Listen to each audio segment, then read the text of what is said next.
Olá, bem-vindos a mais um Café para Despertar, o seu canal de desenvolvimento humano. E hoje nós estamos aqui com ele, Ricardo Mendonça. Isso mesmo, gente. Ricardo Mendonça, coach em português, discípulo de Tony Robbins, está aqui no Brasil e ele fez questão de estar aqui em Belo Horizonte hoje, onde fica o nosso estúdio de podcast, para poder estar contribuindo com conteúdos de muito valor. E que conteúdo, Ricardo? Eu vou deixar ele se apresentar, mas para quem ainda não conhece, quem ainda não escutou o Ricardo Mendonça, vale a pena você parar, poder escutar, tiver a oportunidade de assistir uma palestra. São palestras transformadoras que mudam a sua vida, a sua mentalidade. Afinal de contas, Ricardo trabalhou por mais de 10 anos com Tony Robbins, aprendeu com Tony Robbins, o melhor aí dos melhores coaches, e hoje ele tem se destacado na área do desenvolvimento humano, principalmente na área do esporte, com vários trabalhos aí em que tem levado equipes a executar atividades em alta performance, e ele vai compartilhar um pouco desse conteúdo que ele traz aí com tanta generosidade para a gente. Então, se você que está nos assistindo aí, aproveita, segue, compartilha com aquele amigo que você sabe que aquele amigo precisa também de ter um pouco mais de desenvoltura nas suas atividades do dia a dia e alcançar a alta performance. Ricardo, obrigado por você estar aqui, poder de maneira genuína, generosa, poder compartilhar de todo esse conhecimento que você traz para a gente, poder ter atravessado o oceano com vários compromissos, mas separou aí um momento para poder estar aqui com a gente. Obrigado e se apresente aí para o nosso público, para que eles possam conhecer um pouco mais quem é Ricardo Mendonça. Antes de mais, uma saudação lá para casa, para todos vocês que estão escutando aqui. E a primeira coisa que eu quero dizer é que, onde quer que você esteja, tudo mesmo é possível. É possível dar a volta se está no momento mau, é possível ir ainda mais longe se está no momento bom da sua vida. E este eu espero que seja o podcast. Então o Ricardo, mais do que o meu currículo, é um ser humano muito apaixonado pelas pessoas, pelas profissões, pela vida, mas também pelo Brasil. Adoro vir cá, venho cá 2 vezes por ano nos últimos anos, tenho feito amizades e quero começar por agradecer ao Renato pela amizade, pelo carinho, pela inspiração, pelas oportunidades, e não podia deixar de vir a Minas Gerais, não só pelo convite, mas também pelo pão com queijo de Minas Gerais. Devo levar aqui uns quilos de pão com queijo no meu estômago, já estou cá há 3 dias, e adoro esta cidade, não só pela diferença cultural, mas sobretudo pelas pessoas. Parece-me que de todos os povos do mundo, este é sem dúvida um daqueles que mais sabe hospitaleiramente receber.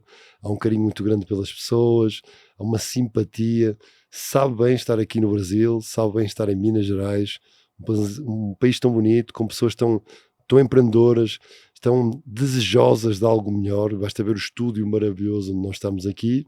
Então há uma paixão, há um entusiasmo quando venho no Brasil. Fico entusiasmado, 2, 3 dias antes já estou pensando o que é que eu vou fazer, o que é que eu vou falar, como é que eu vou inspirar as audiências, como é que eu vou tocar, mais do que tocar no cérebro das pessoas, tocar também no coração. E é assim que se faz o currículo, é toda a sua experiência do passado e, de facto, mais de uma década com o Tony Robbins, ser o braço direito dele, estar ao lado dele em mais de 250 eventos, traz uma experiência, traz umas capacidades incríveis, mas também reforça muito o acreditar as crenças, seja de merecimento, seja de capacidade, seja de identidade, e fazer de mim mais do que um coach, um palestrante, um transformador, um expert de vida, disposto a ajudar sempre o próximo. E acho que essas são as características essenciais de alguém que quer realmente fazer a diferença, é estarmos disponíveis para viver uma vida desde o coração, onde tudo aquilo que são obstáculos, problemas, desafios, é um alimento para que nós possamos dar um salto ainda maior, chegar no coração do próximo e conseguir que a pessoa que vê o mundo escuro, sem soluções, sem opções, estou bloqueado, estou com medo, estou travado, como se diz aqui no Brasil, gosto dessa expressão, poder dar a volta e fazer disso o seu maior incentivo.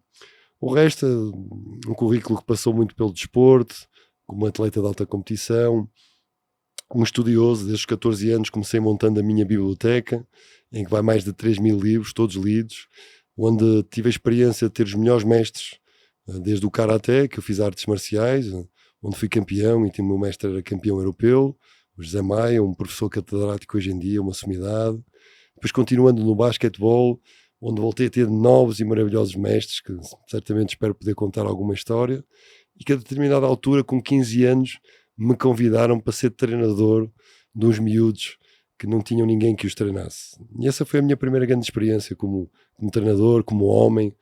E lembro-me do primeiro treino que fiz, e posso dizer a vocês que mais ou menos o mesmo que lhe disse a eles, que é, nem toda a gente neste treino, nesta equipa, poderá vir a ser jogador. E nem toda a gente neste podcast se calhar vai transformar já a sua vida. Mas as bases para todos sermos um bom homem, um bom ser humano, fazer parte de uma humanidade melhor, elas vão ficar aqui. Portanto, mesmo que não seja um atleta, você vai ser um homem. E foram estes princípios, os valores, que eu espero que você esteja a apelar a si próprio. Quais são os valores? O que é importante para si? O que é que realmente está correndo nas suas correntes sanguíneas, no seu espírito, na sua alma, que durante este podcast você possa transformar a sua vida ou de alguém que você ama. Então este é o meu currículo. Porque a Master em PNL, em Neuroestratégia, em Hipnose, em Coaching, Inteligência Emocional, Inteligência Positiva, e podia continuar por aqui, eles acrescentaram algum conhecimento, alguma informação, mas o valor dela está naquilo que nós fazemos no dia-a-dia. E é isso que eu venho fazer aqui no Brasil, é isso que eu faço por fazer todos os dias que acordo, sobretudo naquele dia mau, que tipo, hoje estou pesado, dói-me a cabeça, não sei se é um bom dia, e esse é o dia. Esse é o dia que nós temos de dar mais um passo para vencer, um passo para despertar, um passo para sermos um ser melhor, num mundo melhor. Vou começar agora. Eu costumo falar, Ricardo, sobre a comunicação emocional. O que é a comunicação emocional? É aquela comunicação que a gente faz com nós mesmos. Mas muitas das vezes as pessoas elas não sabem identificar as suas emoções. Raiva, nojo, medo, tristeza, alegria. Passamos por ela várias vezes durante o dia. Várias vezes durante o dia, às vezes a gente pega uma situação que nos causa uma tristeza, ou uma raiva, ou às vezes simultaneamente outras emoções de segunda e terceira geração. Mas a pessoa não identificar, ela continua vivendo ali a sua vida normal, tomando as decisões, mas muitas dessas decisões acabam sendo influenciadas justamente por essas emoções.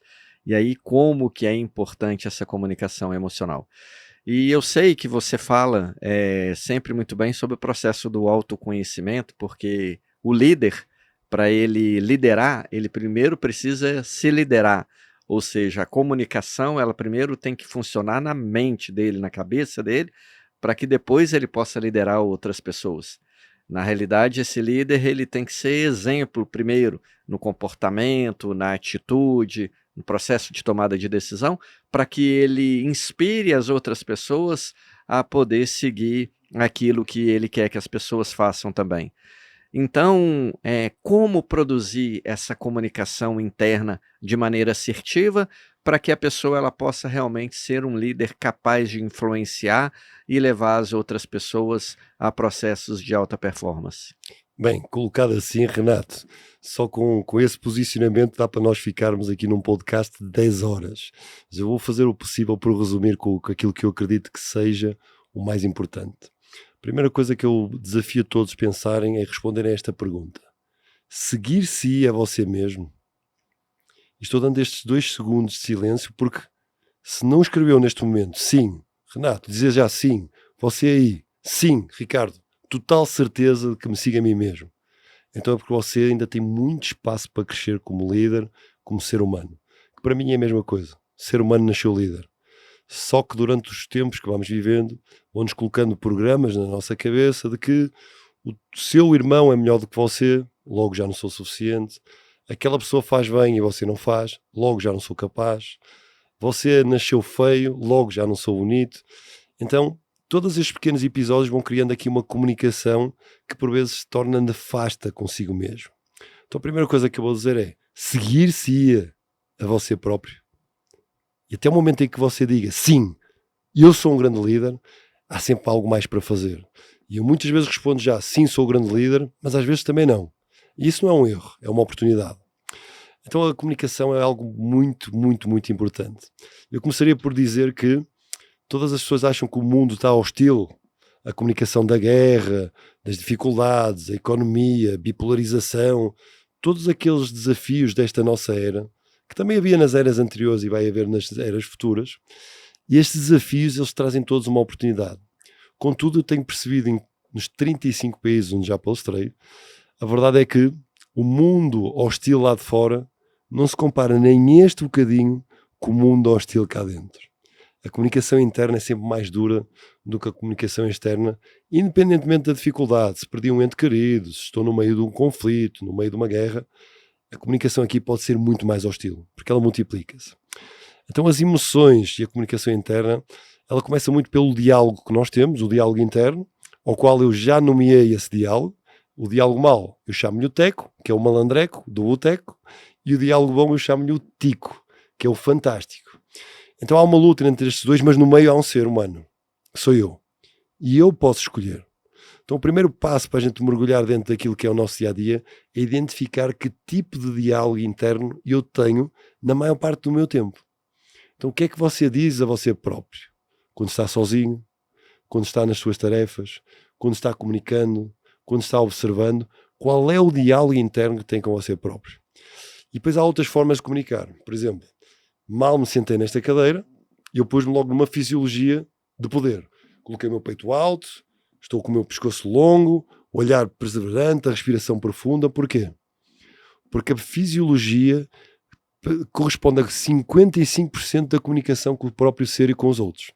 Segundo o modelo Meher-Eben, que já tem mais de 6 décadas, não foi mudado. Este modelo diz que 55% da comunicação é por sua postura, é a sua respiração, é o seu olhar, são as microexpressões, é o peito está longo ou está encolhido. Então nós podemos movimentar-nos e ter uma postura de vencedores, de comunicadores de excelência, ou então estar aqui, vai ser um bom podcast, e não conseguimos enganar ninguém. A segunda coisa, já está, que é o diálogo interno, a voz, a sua atenção, onde coloca a atenção, qual é o significado que dá. E a terceira coisa é a tonalidade. Porque a tonalidade que nós colocamos naquilo que dizemos pode mudar toda a comunicação, seja com nós mesmos, seja com os outros. Então vou dar um exemplo. Muitas vezes nós ouvimos dizer que nem sempre é aquilo que você diz, mas é a forma como o diz que mais perdura. E é verdade. Muitos de nós temos traumas, que depois vão chegar a uma emoção, porque alguém um dia gritou connosco. E esse grito pode ser a maior solução para que você seja a melhor pessoa do mundo. Não deixando-se danificar e pegando nisso, fazendo disso a sua vitória, a sua força, o seu poder. Então eu acredito muito que no veneno está sempre o antídoto. Quando estive na Índia, aprendi com os monges, estive estudando com os monges em Vipassana, estive estudando com os monges em Varanasi, é uma aldeia muito mística, em Chennai, e todos eles acreditam que de facto no problema está a solução. E tudo começa nesta comunicação. Primeiro, o diálogo interno. Segundo, a sua fisiologia. Terceiro, a tonalidade, que vale 38% da comunicação. E os 7% da comunicação que falta é tão simples quanto o quê? As palavras. Então, quando nós vamos comunicar com alguém, quando estamos prestes a ter uma discussão com a nossa esposa, ou o nosso marido, quando me vou apresentar a um presidente, a um CEO, um diretor de recursos humanos, a preocupação da mente, esta hostilidade é o que é que eu vou dizer, estudando as palavras. E quando nós já temos as palavras quase certas, que é o nosso corpo, a nossa fisiologia, a tonalidade, então a comunicação começa por aí. Você saber comunicar consigo próprio, saber a sua postura, saber entrar num estado único, aquilo que eu chamo do eu, é o estado único, e ser empoderado. E todas as pessoas que um dia se sentiram melhor do que o que sentem hoje, com mais felicidade, com mais sucesso, com mais alegria, com mais realização, existe um neurocódigo aqui no nosso cérebro que se um dia o fizermos, podemos fazer. Ricardo, mas eu não estou vendo isso no passado. Mudamos a estratégia e fazemos aquilo que a programação neurolinguística diz, dissociar-nos do problema. Podemos fazer aquela pergunta: quem é que nas pessoas que eu mais admiro, e coloca o Ricardo nessa lista, por favor, o que é que ele faria nesta situação de desafio? O que é que ele diria? O que é que ele pensaria? Como é que ele agiria? Porque por vezes a comunicação nós pensamos uma coisa e dizemos outra. por vezes dizemos e refletimos como não queríamos. Agimos diferente ao que pensamos. Então, nesta tríade de pensamento, emoção, ação, é muito importante nós olharmos para as emoções. E pegando na escala das emoções, existem emoções que nós nem sequer conhecemos. Essas são as piores. São as emoções escondidas, que se dividem em 2 níveis. De um passado longínquo, segunda e terceira geração, digamos assim, em que nós já nem sequer conseguimos, é um recalcamento tão profundo, e essas eu aconselho a você procurar um terapeuta, um psicanalista, psiquiatra, ou até alguns coaches com essa experiência, fazer algum tipo de terapia. Mas depois existe emoção recalcada mais recente, um susto, um medo, ou um bloqueio que não me deixa avançar. E é preciso olhar, porque para mim as emoções são como sinais. Nós vamos construindo um caminho numa estrada, caminhando, conduzindo o nosso veículo da vida, e os sinais que nos aparecem são as emoções. Estou triste, é sinal que eu estou com sensação de perder. Estou alegre, estou com sensação de ganhar. Estou frustrado, está atribulado o caminho. É sinal que o como eu estou a fazê-lo poderá não estar certo. Então eu tenho que me realizar e procurar um como melhor. Então as emoções são os maiores sinais. E é preciso ter muito cuidado quando aparecem emoções como a vergonha, como a culpa. Sobretudo estas duas, porque o medo é generalizado. Tenho medo de não ser suficiente, tenho medo de não ser capaz, tenho medo de sucesso. Mas a culpa e a vergonha são emoções que estão muito recalcadas na humanidade. Primeiro, porque a maior parte de nós nascemos numa era em que transmitir as emoções é negativo. Incluso entre o casal. A maior parte dos conflitos entre profissional, gestor e colaborador, ou entre marido e mulher, bem porque quando acontece alguma coisa que nós não gostamos, nós escondemos. Colocamos uma máscara, ou simplesmente fazemos de conta, ou nem sequer refletimos a emoção que está. Então, na maior parte dos casais que eu trabalho, ainda vou fazendo trabalhos de casal, de recuperação de relacionamento, uma das primeiras coisas que assumimos o compromisso para melhorar é, quando algo aconteça, manifestar como me sinto. Em vez de dizer, você está errado porque me faz isto, aquilo, aquilo outro. Não, esquecer as ações e dizer, isto especificamente que me aconteceu me está fazendo sentir assim. E quando for a vergonha, que são 20 Hz de vibração no nosso organismo, quando for a culpa, 40 Hz, é muito baixo. Eu diria que é morte lenta. Há que elevar isso. Há que ganhar prestígio, confiança, orgulho positivo, amor próprio para sair da vergonha. E na culpa há que saber que não existe culpa. O erro é uma oportunidade de crescer, é mais um sinal no caminho para você seguir o seu melhor caminho. Porque se você subir esta vibração, chegando ali mais ou menos ali ao ponto neutro, que são os 220 Hz, aí a vida começa a ser totalmente diferente. Oh, Ricardo, então, mas o que é que eu faço? Eu digo para você, coragem. É preciso coragem. Que ronda entre os 200 e os 240 Hz, é essa coragem que nos faz vibrar de forma positiva, de forma saudável. Porque abaixo disto são emoções negativas. Acima disto é onde está a paz, o amor, a realização, a alegria. Então toda esta jornada, primeiro comunicando comigo próprio, depois com os outros, vai permitir-me depois comunicar com o mundo. Porque se eu for um ser melhor, eu vou conseguir construir um exemplo melhor. E no mundo em que as palavras já mexem, os exemplos puxam. Então mudar as suas emoções, entendê-las, usá-las a seu favor e a favor do outro, vai permitir ser o melhor líder, ser o melhor pai, uma melhor mãe, um melhor ser humano, numa sociedade mais profissional e numa sociedade mais humana, com muito mais felicidade e com muito mais amor. Incrível, Ricardo. Se a pessoa pegar só essa fala e aplicar no dia a dia, ela vai conseguir aí realmente desbravar muitas questões aí na vida. Isso você estava falando sobre coragem, e eu lembrei de uma passagem bíblica, na realidade várias passagens bíblicas, e não falando da parte religiosa, mas falando da parte comportamental da Bíblia. A frase que mais aparece na Bíblia, em todo o livro sagrado, é não tenhais medo. Mais de 300 citações dessa frase. Então o que acontece?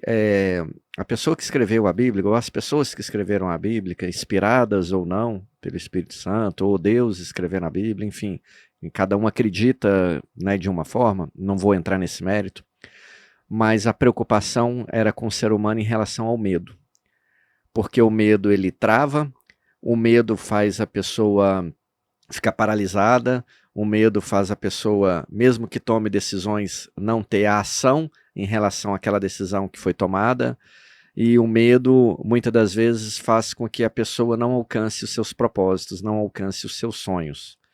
Se a gente vai numa palestra, geralmente a gente pergunta, né? Quem quer ser rico? 100% das pessoas quer ser rico, sonho, ter dinheiro, ter fortuna, ter uma melhor qualidade de vida, enfim. Mas e na hora que você pergunta quem está trabalhando para ser rico, poucas pessoas estão trabalhando para ser rico. A maioria das pessoas estão trabalhando para pagar contas, não para se tornarem ricos. Porque o se tornar rico, muitas das vezes, faz com que a pessoa ela tenha que tomar decisões e fazer ações com risco. Tem que assumir grandes riscos. E o assumir grandes riscos traz junto a responsabilidade, né, da pessoa, da situação poder dar certo ou poder não dar certo. E aí vem o medo. Por quê? Porque a pessoa está no auto-julgamento, né? Muitas das vezes acreditando que não é capaz, que não sabe, que não consegue. Muitas das vezes ela também se compara, e você trouxe isso, né? O processo de comparação é muito grande com o outro. O outro faz, dá certo, e às vezes você faz, não tem o mesmo resultado que o outro, você às vezes se vê numa situação complicada. Então, o medo é algo que muitas das vezes as pessoas elas precisam se libertar para poder alcançar os resultados. Mas aí a gente precisa entender então de zona de conforto, porque o nosso cérebro ele, né, foi projetado há milhares de anos atrás para poder não gastar energia. Lá o nosso cérebro reptiliano, na idade das cavernas, era um cérebro que aprendeu que ele tinha que economizar energia, porque não tinha comida a todo momento, né? Não tinha padaria, supermercado, restaurantes. Então o homem, ele demorava para comer, ou seja, demorava para armazenar energia, demorava para poder ter energia ali para desenvolver aí os seus projetos naquela época. Então o cérebro entendeu que tudo que a pessoa comia, ele tinha que estocar uma parte para guardar para o futuro, porque é uma incerteza, não sabe quando que vai comer de novo. E ao mesmo tempo ele tinha que gerar ali aquela preguiça, aquele desânimo, né? Para quê? Para que a pessoa não saísse gastando energia aleatoriamente todo momento. Por isso que às vezes é difícil uma pessoa tomar a decisão que vai fazer uma atividade física todos os dias. Por quê? Porque o corpo não quer. Ele até hoje não aprendeu que a gente vai repor aquela energia com o pequeno almoço, como fala em Portugal, café da manhã no Brasil, né? Ou que a gente vai ter ali o horário, né, das refeições, enfim, ele não aprendeu ainda. O cérebro reptiliano, que é esse cérebro que a gente carrega, ele traz ainda essas informações. E aí o que acontece? O que é zona de conforto? É fazer com que a pessoa permaneça na inércia, que tudo, né, o que ela puder fazer sem gastar energia, ele adora. Só que grandes decisões, grandes atividades, grandes projetos precisam de uma tomada de decisão em que muitas das vezes nos coloca numa zona de desconforto. E estar numa situação de desconforto é tudo que a gente precisa para alcançar grandes resultados. Mas nem todo mundo está preparado para poder passar por essa zona de desconforto. Porque aí vem o medo. A pessoa está numa situação que ela não conhece, vai fazer algo que ela não controla, e ela não sabe que resultado que vai dar, é preferível ela estar na inércia. Às vezes está tendo um mau resultado, mas o mau resultado, como ela controla, como ela já sabe que vai ter, opa, que lindo, né? Mas às vezes o mau resultado só vai fazer ela pagar a conta, não vai fazer ela alcançar a prosperidade. E o que fazer então para poder sair dessa zona de conforto? E o que fazer então para que a pessoa assuma riscos, ainda que ela possa atuar para que a probabilidade do dar errado possa ser diminuída? Assumir riscos é fundamental para o ser humano, não é verdade? Eu tenho uma frase, ainda bem que você trouxe aqui este tema. Uma das minhas frases típicas, dos meus nuggets, é: o único risco é não arriscar. Portanto, nós temos que arriscar, temos que fazer diferente. E o crescimento, o sucesso, a felicidade passa por 3 coisas: a zona de acomodação, a tal zona de conforto que falou, saber sair dela. 2, fazer diferente. 3, fazer desconfortável, fazer algo que nunca tenha feito. ou diferente daquilo que estou fazendo, ou algo que eu nunca fiz. E isto está um crescimento muito mais acelerado. Mas pegando a ver se eu consigo fazer a cronologia de tudo o que me falou, a Bíblia para mim é um dos melhores ensinamentos que existe à face da Terra. É o livro mais lido de sempre, ao qual eu também já li, e não seguindo eu nenhuma religião específica, acreditando em Deus, mas recomendando sempre as religiões desde que sejam positivas e apoiem o seu estado espiritual, emocional, até profissional. Eu lembro quando li a Bíblia e disse, isto é um grande ensinamento, é um legado. Contudo, algumas coisas têm que ser adaptadas. Por exemplo, quando eu li o olho por olho, dente por dente, se isto não for bem lido, nós olhamos para o futuro desta frase e toda a gente ficaria desdentada e cega. Portanto, há que saber filtrar. Quando a Bíblia diz não temais, e repete tantas vezes, para os dias de hoje em que vivemos numa realidade diferente, é mesmo ser ousado, arrisca. Sobretudo porque existe uma diferença em relação ao medo. Uma coisa é você ter medo, e todos temos, outra coisa é o medo ter você. E isso é morte lenta.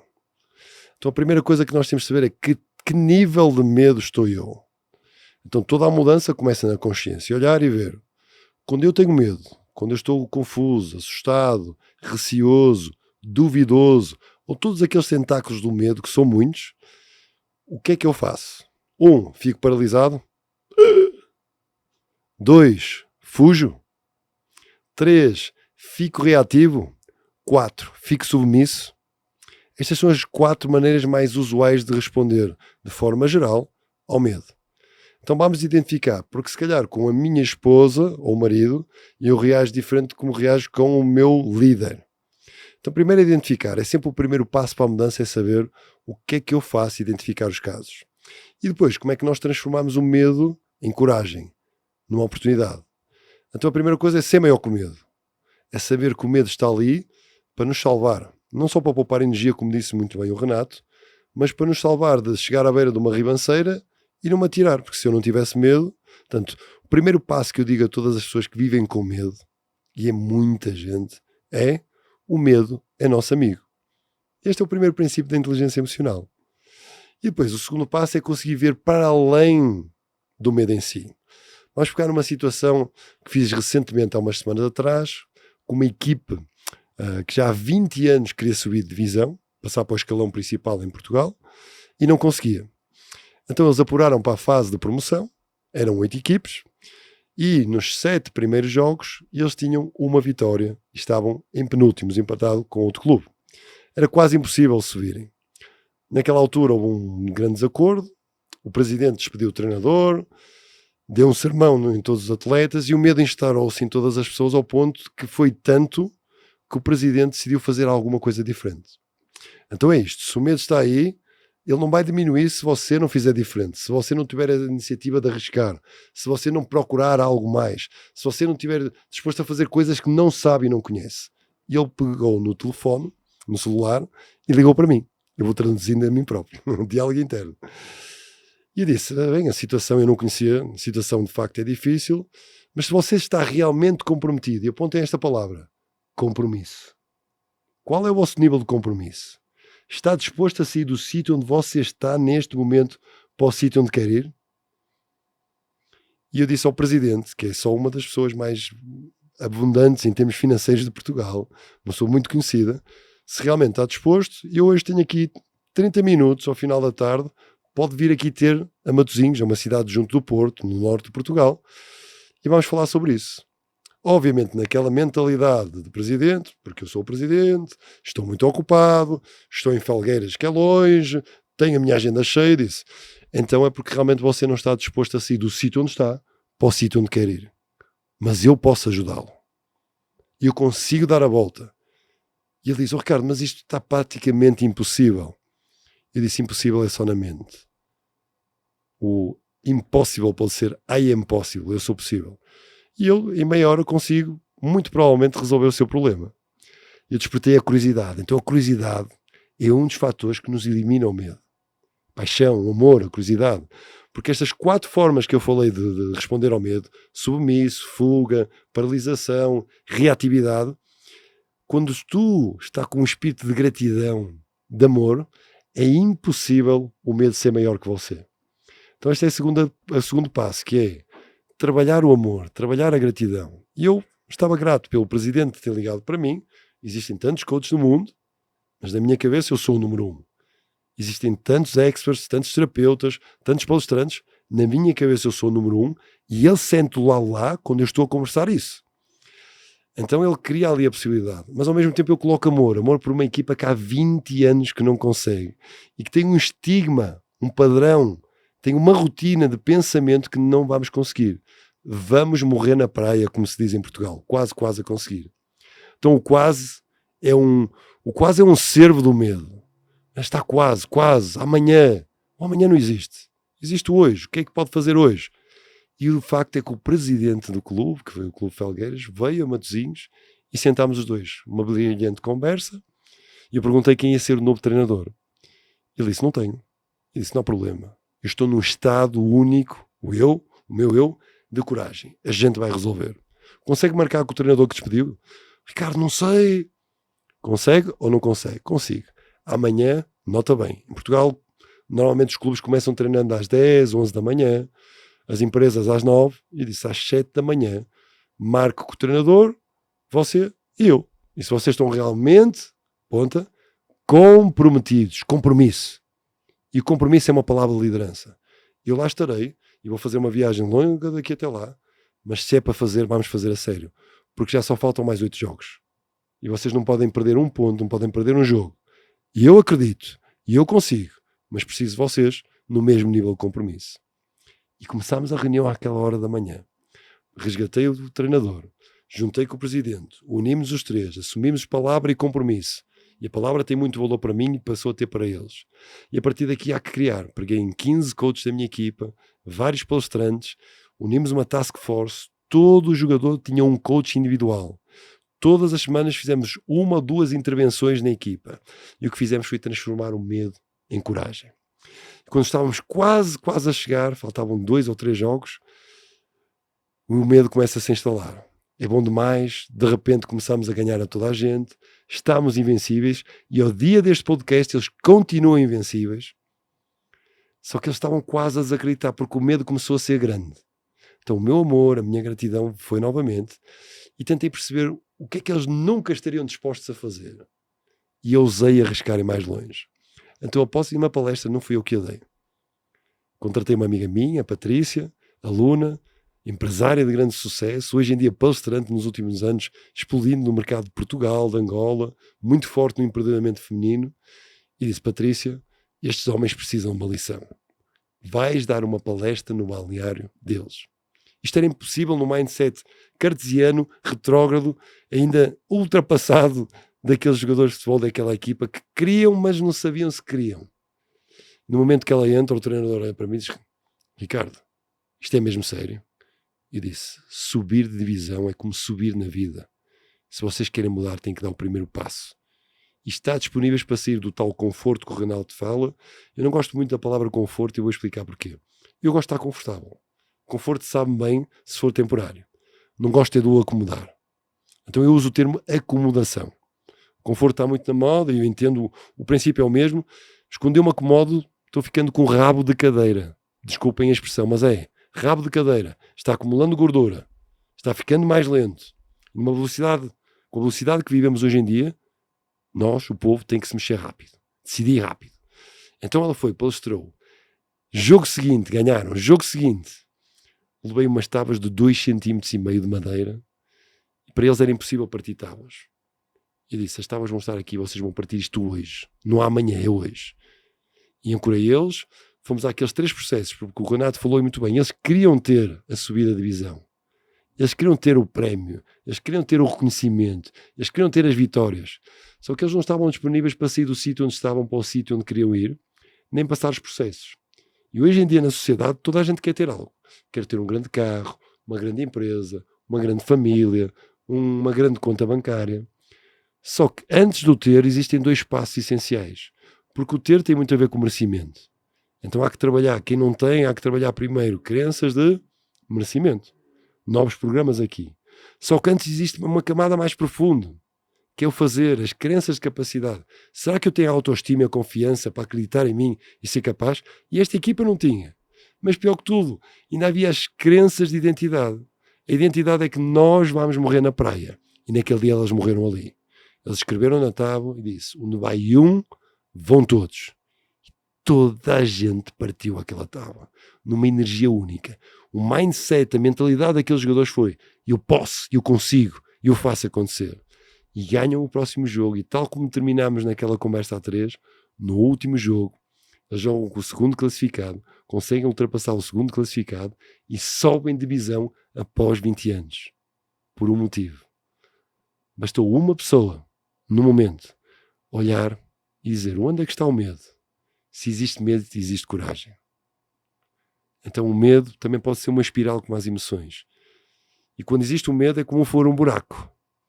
E quando você cai no buraco, tropeça e cai no buraco da vida, você pode fazer uma de duas coisas: ficar lá enterrado e continuar na desgraça até à morte, ou fazer desse buraco o maior trampolim. E o campeonato já começou, e ainda não fizemos um protocolo para este ano. Está começando de forma brilhante, ainda não perderam, continuam invictos. E eu sei, prometi para eles, no dia que o medo chegar, a tábua vai ser pouco. Porque eu vou ensinar vocês comendo fogo. E eles vão comer fogo. Eles pensam que ainda que é uma metáfora, mas vai ser real. E no dia que eles comerem fogo, eles podem ser campeões nacionais. Eles podem vencer. E para mim, mais que vencer o campeonato, é vencer o dia-a-dia. Porque às vezes a grande luta é quando tu chega a casa cansado e o teu filho vem correndo: pai, dá-me um abraço. Tu dizes: pai, está cansado. Não, dá cá esse abraço forte. Tu és gigante, tu és um anjo, tu és uma estrela. Todos os meus filhos eu chamo-lhe por um nome positivo. O Santiago é o meu campeão. A Biju é a minha estrela. A Tita é a minha maravilha. Todos eles, quando eu estou com eles, por muito cansado que esteja, aquele bocadinho é o meu salto. Entre o medo de não ter energia suficiente e arranjar uma desculpa: estou cansado, não posso, não consigo. Ou mais um bocadinho deixar o amor vir ao de cima. E esta é a verdadeira liderança. Na família, no trabalho, no dia-a-dia, na rua. Como quando cheguei aqui em Minas no primeiro dia. Vesti um calçãozinho mais pobrezinho, uma t-shirt mais pobre, um chinelo. Fui na rua passear, conhecer, sentir, sentar ao lado e antes de dar uns trocos, algum dinheiro para ajudar o mendigo que está na rua, ouvi-lo. E disse: oi. E eles ficam admirados. Mas no coração não existe medo. Vou com amor, vou com coragem, com gratidão. Como fui para esta equipa, como fui para os sem-abrigo aqui de Minas Gerais, que são muitos. Como vou quando alguém me contrata, mas quando também vou numa viagem de avião e tem uma senhora sentada que está cheia de medo e vai tomar uma droga para deixar de ter medo. Eu disse: isso não vai resolver. Quer resolver isso em 5 minutos? Pá! 5 minutos está resolvido. E foi esta a minha viagem para cá. Então tudo parte pelo espírito, pela coragem, pela paixão. A vida é apaixonante, mas nós temos que estar acordados. Ela está demasiado veloz, demasiado confusa por vezes, demasiado incerta e insegura. Essas são todas as oportunidades de você ser o homem que quis ser. Então naquelas 3 crenças, eu quero ter, está disposto a fazer, mas mais que tudo a ser quem você veio ser. E esta é a questão. Não há fazer sem ser, não há ser sem ter, não há ter sem fazer. E é preciso nós equilibrarmos estes 3 pontos, ver onde é que nós estamos falhando mais, porque aí é a maior oportunidade. E daqui, avançar para viver uma vida de coragem. E muitas vezes, Renato, perguntam-me na rua: Ricardo, mas tu és sempre assim tão valente, tão corajoso? Claro que não. Eu tenho um lado de sombra. Eu por vezes fico covarde. Por vezes o meu diálogo interno diz: não podes, não consegues, não é para ti. Você não é suficientemente bom. Você não tem os estudos. Você não tem uma família rica. Eu ouço essas vozes. E nesse momento eu até posso tomar uma ou outra decisão de cobardia. Mas na maior parte do meu dia eu ouço o teco mais baixo e levo o tico e digo: eu sou fantástico. Eu sou, eu faço, eu mereço. E assim dou um passo em frente, vencendo no dia-a-dia. E quando erro, não deixo o diálogo interno dizer: devia ter feito diferente, devia ter agido assim, devia ter pensado, devia, e de repente estou endividado por todos os lados. A vida é feita para viver sem dívidas, para viver no momento. E isso eu desafio você. Diminua as suas dívidas e aumenta a apreciação, a abundância, a prosperidade. Mas mais do que palavras, encontrando aquilo que o faz feliz, que o faz ter sucesso. Este podcast faz-me ter sucesso se pelo menos uma pessoa decidir melhorar a sua vida. E essa pessoa já existe. Sou eu. decidi melhorar a minha vida fazendo aquilo que sou apaixonado. Inspirar também aqui o Renato, estou vendo ali os olhos dele brilhando, acenando com a cabeça, e juntos chegámos mais longe. Vem connosco. Ricardo, é interessante. Você trouxe vários temas aí que a gente poderia ainda esmiuçar por horas e horas, e tenho certeza que seria fantástico. Mas me lembrou muito uma história, principalmente quando você trouxe a questão da equipe, e aqui no Brasil hoje a gente vê, inclusive até no mundo profissional do futebol, muitas equipes que às vezes você vai olhar no papel, uma grande equipe, grandes atletas, grandes salários, mas às vezes o rendimento daquela equipe não é tão bom assim. Na hora da prática, às vezes aquela seleção não funciona. É muito porque é uma equipe feita por seres humanos. E às vezes o ser humano, quando ele chegou num estágio de sucesso, de conquistas, às vezes ele acaba se acomodando, às vezes as emoções ele torna-se mais difícil dele trazer ali o mesmo rendimento de antes, quando ele ainda não era conhecido, quando ele ainda não era nada.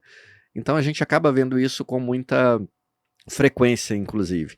E aí eu me recordei de uma história, que era uma história de um filho e de um pai. E que esse filho e esse pai, teve uma vez, eles foram para um alto de uma montanha, que o pai queria apresentar ao filho o horizonte das terras em que pertencia a família. E aí lá no alto da montanha, quando o pai mostrava a fazenda, as terras, até onde ia a divisa ali da sua propriedade, o filho avistou uma grande pedra. E era uma pedra grande e estava no alto da montanha, e que visualmente aquela pedra bastava um empurrão para ela poder rolar ladeira abaixo. E aquele filho virou e falou: pai, eu vou ali empurrar aquela pedra e ela vai descer ladeira abaixo. E aí o pai: vai lá, isso mesmo, vai lá, empurra, vamos ver se você consegue. E aí o filho foi lá, tentou empurrar, não conseguiu, a pedra não se moveu. E aí o filho voltou para o pai e falou: poxa pai, eu tentei ali, não consegui mover a pedra, ela não saiu do lugar. Aí ele: pois é, eu vi, mas por que você não tenta de outro jeito? E aí o filho virou: mas tem outro jeito? Falou: tem, vai lá, tenta de outro jeito. E aí o filho foi lá, voltou, empurrando de costas, pegou uma alavanca, tentando empurrar com a alavanca, mas a pedra ela não se moveu. E aí o filho voltou todo desanimado, virou: poxa pai, tentei de tudo enquanto é jeito. Fui lá, empurrei com uma mão, empurrei com duas, peguei uma alavanca, empurrei de costas, empurrei do outro lado, não consegui. E aí o pai virou e falou: você tem certeza que você tentou de todos os jeitos? Vai lá, tenta de novo, você vai conseguir. Ela está muito fácil dela rolar por essa ladeira. E aí o filho: ah pai, já fui 2 vezes, já tentei de um monte de jeito. Aí ele virou e falou assim: não, vai lá que você consegue, eu acredito em você, você consegue. E aí o filho voltou, tentou lá de outras maneiras, mas não conseguiu mover a pedra. E aí ele voltou aborrecido, chateado, falou: pai, tentei de tudo, o senhor viu, tentei de tudo, e a pedra não se moveu, vamos embora para casa, já não quero isso mais não. E aí o pai virou e falou assim: olha, você não tentou de tudo, eu estava aqui, você não me pediu ajuda. Vamos tentar nós dois juntos? E aí o filho olhou: uai, é mesmo, vamos. E aí quando os dois juntos foram empurrar a pedra se moveu, ladeira abaixo. Então o que acontece? Muitas das vezes as pessoas elas acham que são autossuficientes e acham que elas vão conseguir sair sozinha dos processos que elas estão vivendo. Como a gente disse, o nosso cérebro ele se programa facilmente em coisas que nos traz a zona da acomodação, que nos traz muitas das vezes algumas soluções, mas não são todas as possibilidades de soluções, e a pessoa fica apegada, fica presa naquele pensamento, naquela mentalidade.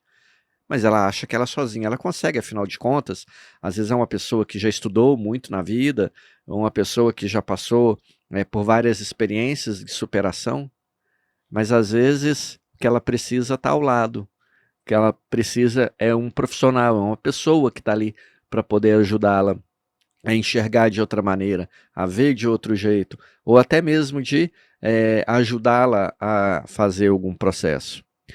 Então, é importante porque essa história que você trouxe dessa equipe de futebol, provavelmente era uma equipe que estava com toda a estrutura, parte técnica, física, fisiológica, mas esqueceram do principal, que é a mente.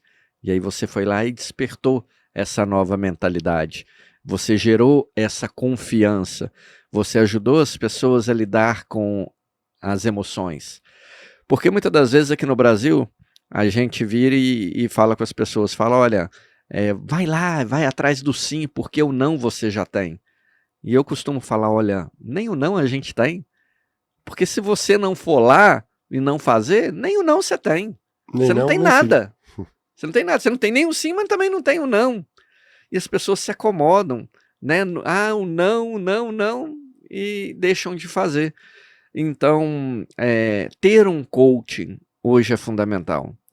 Ter uma equipe hoje que saiba desenvolver profissionais, ela é fundamental, não é verdade, Ricardo? O todo é mais que a soma das partes. Esta foi uma das premissas que nós colocamos dentro da equipa, que é todos juntos somos mais fortes. Então, 11 jogadores no campo não valem 11, valem o jogo. A partir do momento em que eles começam com este princípio, ou dentro de uma empresa entram com este princípio, e todos sabem que o seu elemento mais fraco vale tanto como o mais forte, porque quando vai um, vão todos, começa-se a trabalhar para a instituição, para a marca, para a empresa, para a família, em vez de trabalhar para um. Mas a coisa mais incrível da história que você estava contando, este jovem, ele deu o primeiro passo. Se ele não tivesse dado o primeiro passo no desafio do pai, nem isso ele tinha. E hoje em dia, nesta sociedade, nós temos que perceber que estamos todos caminhando no sentido da singularidade. Sermos todos iguais, muito parecidos. Porque a informação está acessível a todos. Aquilo que há uns anos atrás custava muito dinheiro, demorava muito tempo, agora está super acessível. Tu tens as bibliotecas que estão todas no telemóvel, os livros, o conhecimento. Então há uma mudança. O GPT veio revolucionar o mercado. Tu hoje em dia pergunta as respostas que quer, ele escreve, a velocidade vai acelerar ainda mais. Então nós vai chegar a um ponto em que todos somos praticamente iguais. E este momento onde nós vivemos, para mim vai ser o melhor momento de sempre. Apesar de na nossa percepção ser o pior, a tal pedra que não sai. Mas é preciso dar o primeiro passo. É preciso experimentar os GPTs, é preciso experimentar coisas diferentes, ver para além do problema, que é o que fazem os líderes. Eles vêm para além do problema, são visionários. Então nós temos que ter esta mentalidade forte de ultrapassar o obstáculo. E esta equipa teve, como este jovem deu o primeiro passo. E quem está lá em casa, quem está ouvindo o podcast, basta dar o primeiro passo. O primeiro passo, mesmo que não saiba para onde é, o facto de agir vai dizer sim, correu bem, ou não. Não é nada disto. Mas pelo menos já temos um feedback, um sim ou não. E isso vai permitir dar um passo diferente a seguir. Passo a passo, a gente conquista e inspira o mundo. E essa história continua. Eu gosto muito de metáforas, eu pego nas metáforas e faço as minhas metáforas. E faz a tua metáfora também com isto que está ouvindo. A pedra caiu e rebolou e partiu, deixou ficar um bocadinho de pedra pequenina, em que esse jovem pega e vai correndo para o pai, o seu mestre, e diz: pai, olha, que bonita esta pedra que saiu do pedregulho grande. Isto é muito importante porque isto foi feito nesta equipa. Eu faço isto em todas as pessoas, que é depois de você descobrir o seu próprio valor, tem que entrar no ecossistema certo. Às vezes não chega só a ter um coach, ter um psicólogo, ter um mentor, se você não criar o ambiente certo à sua volta. Então o pai diz: então, e achas que esse valor é suficiente para tu venderes essa pedra? E o jovem diz: não sei. Vai para o mundo e vende essa pedra. E o jovem começa correndo e a primeira pessoa que vê é um mendigo na rua. E diz: olá, mendigo, quanto é que você me dá por esta pedra? E o mendigo olhou e disse: isso é uma pedra, não tem valor. Atire isso fora. E o jovem volta para o pai, para o seu mestre, muito triste, e dizer: eu pensava que isto tinha um valor. Você, pai, disse para eu ir. E a primeira pessoa que eu encontrei disse que não tinha valor. Há pouco você não desistiu à primeira. Tente diferente. Dê mais um passo. E assim faz. Vai correndo, passa um mendigo e vê uma mercearia. Se diz mercearia aqui, supermercado. Vê um supermercado e entra. E vai ao senhor do supermercado: eu quero vender esta pedra. quanto é que você me dá? Esta pedra é uma pedra bonita, tem brilho, tem profundidade. Eu dou 2 euros para você, 2 reais, vamos pôr em reais. E ele vem todo contente, pai, no supermercado dou-me 2 reais, 2 reais por esta pedra. E o pai perguntou, você ousa ir mais longe? Sim, pai, eu quero ir mais longe. Então, dê mais um passo. E vai correndo e decide não parar na primeira casa, na segunda vai ainda mais longe e chega no museu. Aqui no museu, deixa eu ver quanto me dou no museu. E entra no museu, e a pessoa que estava no museu, a primeira pessoa, uma pessoa culta, uau, que pedra bonita. Eu dou 200 reais para você por esta pedra. E ele, uau, 200 euros, 200 reais, o que for. Corre para o pai, posso vender a pedra, dou-me 200 reais. E se tu tens certeza que é esse o seu valor? E se der mais um passo? E já ele bem lembra e diz, vou numa loja de pedras preciosas. O ambiente certo para a pedra. Aqui sim eles vão dizer qual é o meu valor e eu vou tomar a decisão. Ele dá mais um passo e entra nessa loja e o especialista em pedras diz, uau, isto não é uma pedra qualquer. Isto é um diamante, um rubi, uma pedra preciosa nunca vista. Eu dou 2 milhões de reais para você. Porquê é que eu estou inventando uma história sobre a história do Renato? Porque não vai haver movimento se não houver o primeiro passo para tirar a pedra. Muito menos se você não tiver o ambiente certo. Agora, se você der o primeiro passo, procurar as pessoas certas ao seu entorno, no ambiente certo, vai ser muito mais rápido, muito mais possível, independentemente do problema que seja, da dor que você tenha, conseguir conquistar a melhor versão de si. Então é isto que eu digo às pessoas. O sucesso desta equipa não veio de ter só um coach. O coach mudou muita coisa ali. O coach desafiou deles. O coach barrou com eles. Mas mais que isso, o coach devolveu aquilo que já era inato, que é de todo o ser humano, independentemente de onde esteja, que é ter um valor próprio e criar com esse valor o melhor ambiente, o ecossistema certo à sua volta. Obrigado, Ricardo. Tenho certeza que você que está aí nos assistindo esse podcast, você está tendo um aprendizado muito grande com essa pessoa fantástica que é o Ricardo Mendonça, diretamente de Portugal aqui para o Brasil e trazendo aí muita coisa nova e interessante aí do mundo do coach. Agora, Ricardo, fugindo um pouco desse vasto conhecimento, conteúdo e aprendizado que você trouxe para a gente aqui hoje, uma curiosidade que muitos brasileiros acabam tendo, e claro, a gente não poderia deixar de passar o podcast sem perguntar. Qual que é a maior diferença que você encontra ao chegar no Brasil? Porque o brasileiro, quando ele chega em Portugal, a primeira impressão que ele tem e o primeiro contato que ele tem com os portugueses é que os portugueses são um pouco mais fechados e são pessoas mais diretas. O brasileiro ele é um pouco mais aberto, mas ele não é tão direto, ele vai dando voltas, ele vai ali, a gente tem um termo que a gente chama aqui, vai dando uma de João sem braço para ver se o outro entende, e às vezes essa situação acaba se tornando um conflito. Para você, você enxerga isso de que maneira?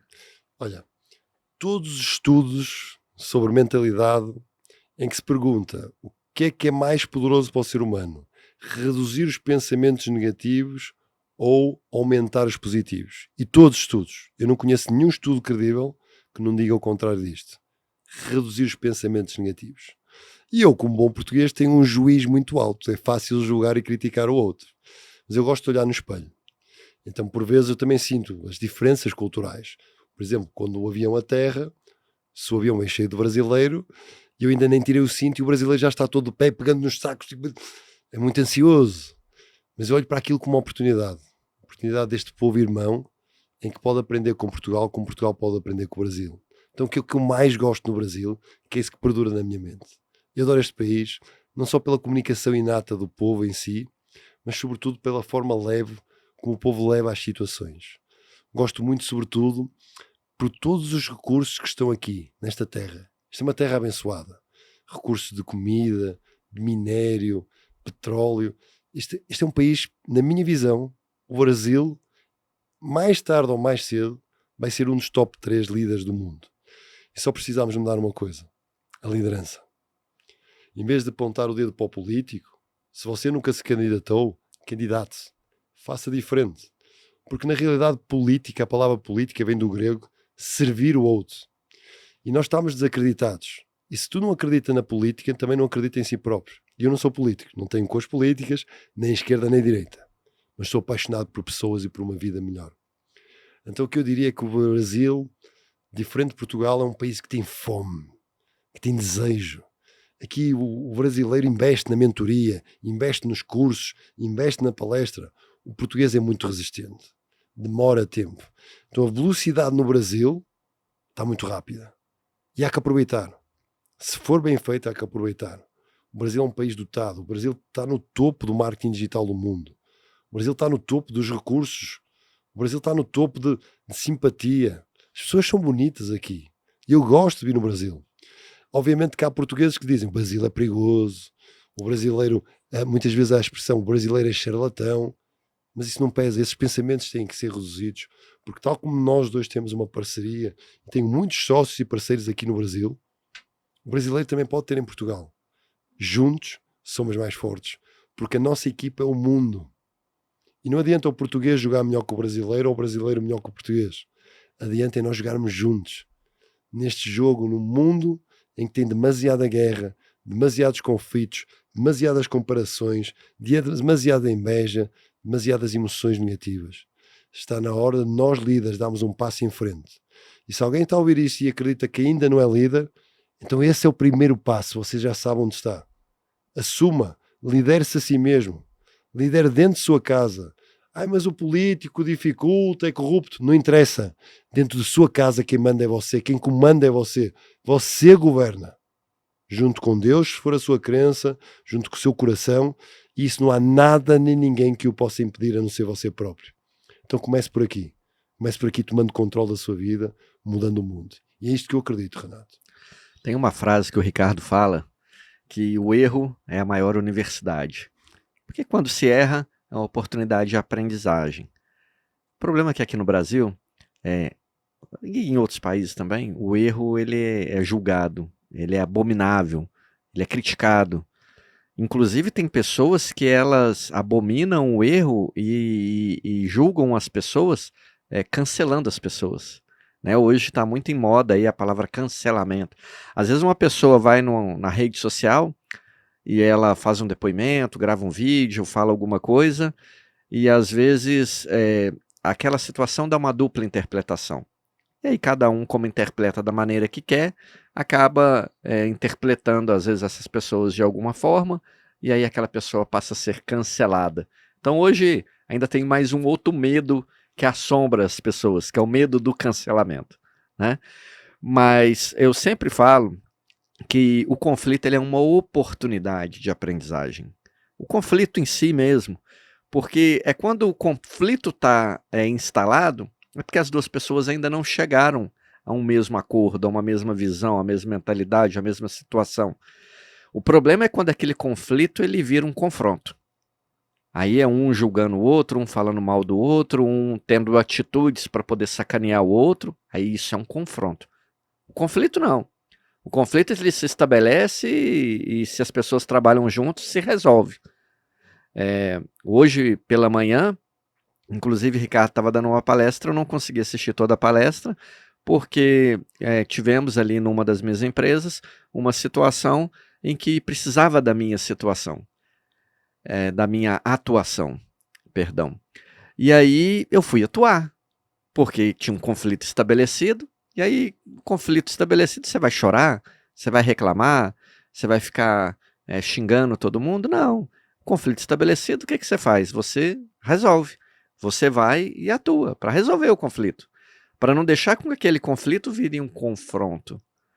E aí fui, resolvi, e da forma como eu resolvi, a pessoa virou e falou, poxa, mas não foi muito prejuízo para sua empresa, não? Eu falei, olha, está resolvido? Está resolvido. Hoje a gente tem prejuízo, amanhã a gente tem lucro. Agora, se eu ficar aqui, não vou fazer porque vai gerar prejuízo e não resolvo, amanhã o prejuízo ele é maior, porque o problema ele se torna maior. Então, aprender com erro é essa grande universidade, não é, Ricardo? Já finalizando aqui o nosso podcast, né? Mas queria que você comentasse um pouco e já indo despedir aí da nossa audiência. Então, finalizando aqui, o que é que eu faço com esses encerramentos, como você falou? Eu tenho uma âncora muito simples que vou já passar a todos, mas também tenho uma ferramenta muito produtiva que utilizo nas empresas quando faço consultoria e treinamentos de liderança, ou quando dou um dos meus melhores cursos, que é o Yes Trainers, inspirar exemplos de sucesso, preparando as pessoas para ser treinador no palco, orador. É o curso que é a minha paixão, é o Yes Trainers, ao qual eu sei que o Renato vai participar no próximo. E chama-se Fire Cycle. Então é um ciclo, é um para-brisas, em que quando aparece o conflito, é claramente a maior oportunidade para uma de duas coisas. Definir papéis, novos papéis no relacionamento, novos papéis na sua empresa, novo papel comigo mesmo, ou ganho de confiança. E esse ganho de confiança é um passo extraordinário para que todos nós possamos ser uma pessoa melhor. Então o conflito aparece para que você se possa tornar uma pessoa melhor. E este é o significado que eu dou. Não quer dizer que seja o significado que qualquer outra pessoa pode dar. A verdade é que não existe significado até nós escolhermos um significado. Então aquilo que eu faço de uma forma mais simples, porque não dá para descrever este modelo, nem para explicar com uma boa metáfora, eu utilizo uma palavra em inglês. N-E-X-T, que se diz next. Traduzido para o português de Portugal e do Brasil, seguinte. Eu não perco tempo. Se eu errei, alguém não valoriza o meu esforço, a minha intenção, porque tudo o que conta mais que tudo é a intenção. Eu não perco tempo. Eu não dou tempo, não dou audiência. O meu tempo é precioso para estar rodeado de pessoas que não me valorizam. Porque eu tenho o valor suficiente para dizer next. E siga. E se a pessoa está rindo do que eu fiz, se a pessoa quer humilhar-me, se a pessoa quer criticar, não tem espaço. Não tem espaço. Tem espaço para feedback. E eu amo feedback, porque feedback é uma técnica de comunicação que para mim é o pequeno almoço dos campeões da vida. Agora, crítica, julgamento infundado, não tem espaço na minha vida.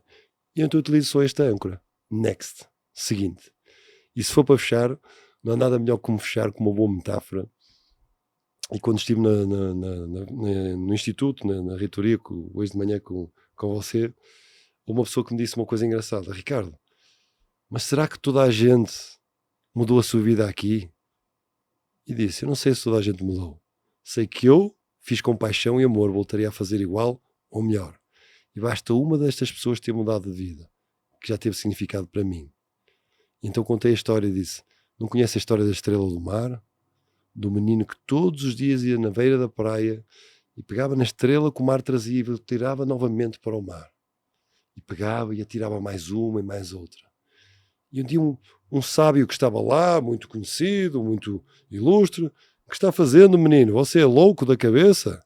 Você atira a estrela para o mar vai trazer de novo, elas vão morrer. Não tem salvação. Você não está fazendo diferença nenhuma. E o menino sorriu, tal como o Renato está sorrindo, e o Ricardo também, e pegou em mais uma estrela, segurou assim na mão, e disse, eu posso não salvar todas, posso não fazer a diferença para elas todas, mas para esta, eu vou fazer a diferença. E jogou novamente mais uma estrela na água. E eu espero que este podcast possa ser a estrela na sua vida. Para mim foi um privilégio, uma honra estar aqui e poder chegar a quanto mais não seja, mais uma pessoa. Esse é o grande Ricardo Mendonça. Tenho certeza que você teve aí, durante todo esse podcast, a oportunidade de conhecer um pouco do trabalho que esse grande fera da área do desenvolvimento humano tem proporcionado por todo o mundo, e com seus cursos, as suas mentorias, o seu evento, que é o Momento em Portugal, vale muito a pena. O ano passado eu tive a oportunidade de estar no palco no Momento junto com grandes players aí do mercado mundial. Foi um evento fantástico. Tenho certeza que você, agora passando a seguir o Ricardo Mendonça lá nas redes sociais, procura lá, @ricardomendonça.oficial, você vai ter a oportunidade de conhecer mais do trabalho dele, mais dos eventos e dos cursos que ele está sempre divulgando aí. Para quê? Para que você possa mudar a sua mentalidade. Mudando a sua mentalidade, você possa mudar os seus resultados. Café para Despertar fica por aqui. Voltamos sempre com um podcast desse tamanho, com grande valor. Um abraço, até mais, tchau. Tcharam!